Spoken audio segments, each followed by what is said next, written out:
The electric car market is growing so fast that it can be really hard to keep track of all the cars on offer, so I've just picked the ones that I like. It could be they offer excellent value, did something new, or just because it looks damn good.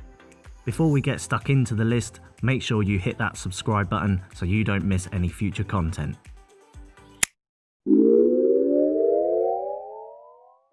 First up is the Peugeot E208. I saw this in the metal for the first time at Fully Charged Live 2019.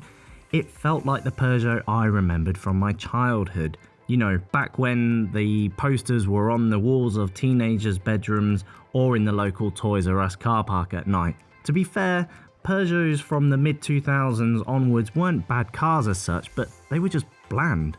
Then gradually they started to look a bit more interesting. Some thought went into the exterior styling, and there were actually some innovative features. It didn't all work, but at least they were trying. For me, this positive change culminated in the new 208 and of course the electric E208. The front end is super sharp, it looks lightweight and nimble even if it's still quite heavy, and the interior is one of the most interesting on the market for me. Regardless of whether it's electric or not, this is an excellent return to form.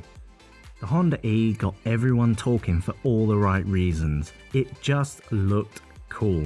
And then we found out about the tiny 120-mile range, or at least tiny compared to the competition, and we were a bit stumped. Why had Honda included such a small battery? But then it just flashed a little bit of wheel arch and we forgot all about that. This is one of those cars where desire trumps logic. I don't care about the range, I don't care about the price, and I certainly don't care about the wash bag storage compartment in the back where the boot should be. For me, it really is a case of style over substance. That's not to say the Honda E has no substance. It's a lot more useful than the short range would have you believe, but it does suffer when compared to similarly priced cars in the segment, such as the Renault Zoe or the Corsa E. But this car looks like nothing else on the market, and I want one. It might not be the sensible choice, but it is the fun one.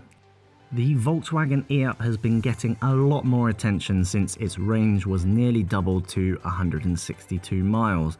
It was already a really good little car, but the extra range makes everyday use a lot more viable for more people.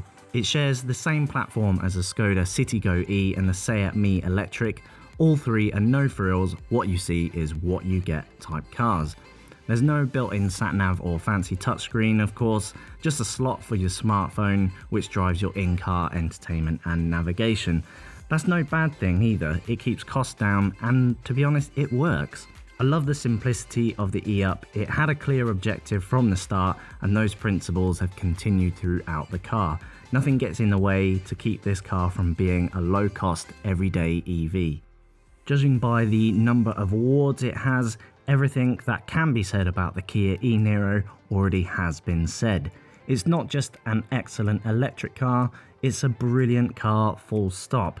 We're past the point where electric cars are given leeway or bonus points simply for being electric. We should praise and criticise them just like any other car, and the e-Niro stands up to this scrutiny. The long range meant that this wasn't really a factor, the size and style was in keeping with the high demand for family SUVs, and it offered an excellent driving experience for a car in this segment. The price tag, while not cheap, ensured it did remain within reach for a lot of customers. The e-Niro helped prove an affordable electric family SUV without compromise was more than achievable. If you want to watch our full review of the Kia e-Niro, then click in the banner in the top left corner. Electric cars have tended to fall into two distinct groups. The "I'm electric but your secret is safe with me" group, and the one that looks like it's trying a little bit too hard. Of course, there's nothing wrong with a bit of diversity. The BMW i3 certainly has that. Its futuristic design meant it looked like one of those cool concept cars I used to stare at in magazines, but it actually got made. And the BMW i3 isn't just clean when you're driving it. It actually had a revolutionary manufacturing process, meaning the factories where it was built were powered from renewable sources in a lot of cases, and around 25% of both the interior and exterior were made from recycled materials. Yet none of this felt like it happened just because it had a battery underneath it. The electric motors felt like the perfect companion to the whole ethos of this car. And if the full electric version isn't good enough, although it definitely is, then BMW even got the hybrid version right. The range extender version of this car added a small petrol generator to join the electric motors and batteries. This would recharge the battery and subsequently power the electric motors when called upon. For me, that's the right way to do a hybrid if you're going to do one at all. BMW went all out on the i3 and it paid dividends. It's a fantastic looking car, something that is usable on an everyday basis and, quite possibly, has resulted in the first electric classic. What do you think to my list of favourite EVs? Have you got your own? Which ones do you prefer? Is there something that I have missed? Let me know in the comments down below. And again, don't forget to subscribe. We've got plenty more content like this on the way. See you next time.